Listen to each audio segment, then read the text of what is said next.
ಸುದ್ದಿ ಇಂಚರ ವಾರ್ತೆಗೆ ಸ್ವಾಗತ. ಪತ್ರಕರ್ತರ ಕುಟುಂಬಕ್ಕೆ ಭದ್ರತೆ. ಚಾಮರಾಜನಗರದಲ್ಲಿ ಅಪಘಾತ ವಿಮೆ ಕಾರ್ಡ್ ವಿತರಿಸಿದ ಸಂಸದ ಸುನಿಲ್ ಬೋಸ್. ಚಾಮರಾಜನಗರ ಸಮಾಜದ 4ನೇ ಅಂಗವಾಗಿ ಹಗಲಿರುಳು ಶ್ರಮಿಸುವ ಪತ್ರಕರ್ತರ ಸಾಮಾಜಿಕ ಭದ್ರತೆಗಾಗಿ ಜಿಲ್ಲಾ ಕಾರ್ಯನಿರತ ಪತ್ರಕರ್ತರ ಸಂಘವು ಮಹತ್ವದ ಹೆಜ್ಜೆ ಇಟ್ಟಿದೆ. ಸಂಸದ ಸುನಿಲ್ ಬೋಸ್ ಅವರ ಆರ್ಥಿಕ ನೆರವಿನೊಂದಿಗೆ ಜಿಲ್ಲೆಯ ಎಲ್ಲಾ ತಾಲೂಕುಗಳ ಪತ್ರಕರ್ತರಿಗೆ ಆಯೋಜಿಸಲಾಗಿದ್ದ ಅಪಘಾತ ವಿಮೆ ನೋಂದಣಿ ಅಭಿಯಾನಕ್ಕೆ ಚಾಲನೆ ನೀಡಲಾಯಿತು.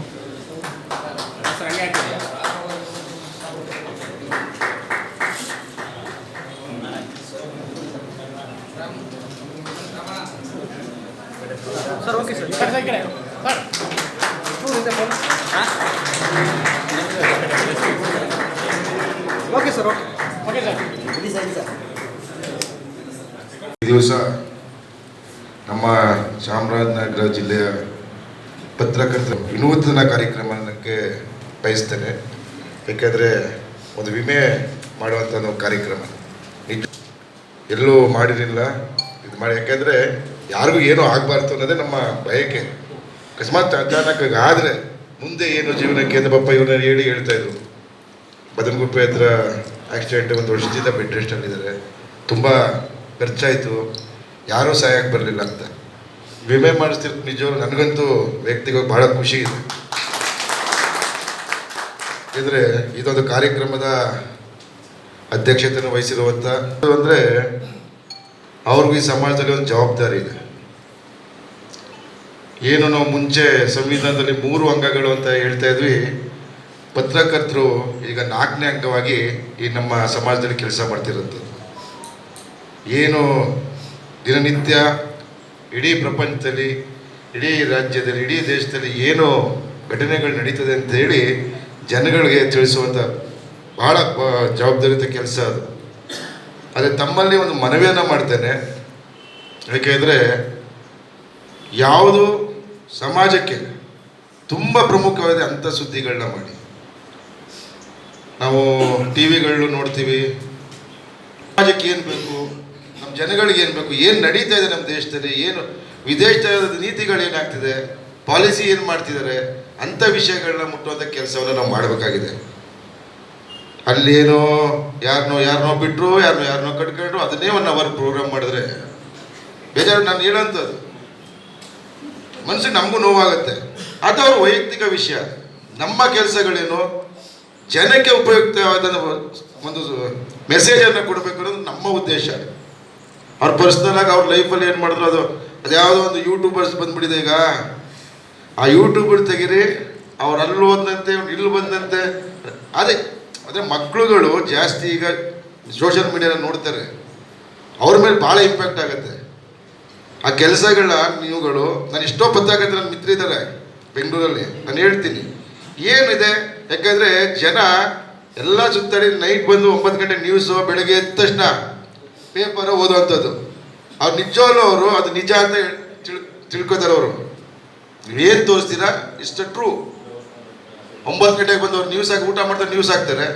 ಬೆಳಗ್ಗೆ ಎದ್ದ ತಕ್ಷಣ ಅವರು ತಗೊಂಡು ಪೇಪರ್ ಓದ್ತಾರೆ. ಅದನ್ನೇ ಅವ್ರು ನಂಬುವಂಥದ್ದು. ನಿಮ್ಗೊಂದು ಮಾತಲ್ವ ನಮ್ಮದು, ನಿಮ್ಮ ಪತ್ರಕರ್ತದ ಏನು ಬಿಂಬಿಸ್ತೀರಿ 5% ಓಟು ಆ ಕಡೆ ಈ ಕಡೆ ಆಗ್ತವೆ. ಎಲ್ಲ ಗೆಲ್ಲೋದು 3% 2%. ನೀವೇನು ಮಾಧ್ಯಮದವರು ಏನು ಬರ್ದಿರ್ತೀರಿ ಅದ್ರ ಮೇಲೆ ಜನಗಳ ಓಟ್ ಕೂಡ ಚೇಂಜ್ ಆಗ್ತಾ ಇದ್ರೆ ಅಷ್ಟು ನಿಮ್ಮನ್ನು ನಂಬಿದ್ದಾರೆ.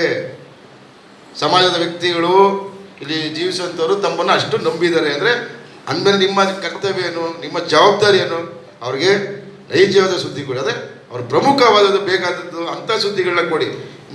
ಈಗ ನಾನು ದೇವ್ರಿಗೆ ನಂಬ್ತೀನಿ, ನಂಬಿಕೆ ಇದೆ, ಮೂಢನಂಬಿಕೆ ಇಲ್ಲ. ಒಂದೊಂದು ಚಾನೆಲ್ಲಿ ಬೇಜಾರು 1 ಅವರ್ ಜ್ಯೋತಿಷ್ಯತೆಗೆ ಹೇಳ್ತಾರೆ. ಅವರು ನಂಬರ್ ಕೊಡ್ತಾರೆ, ಮಾಡ್ತಾರೆ, ಇವರು ಜಾತಕ ಹೇಳ್ತಾರೆ.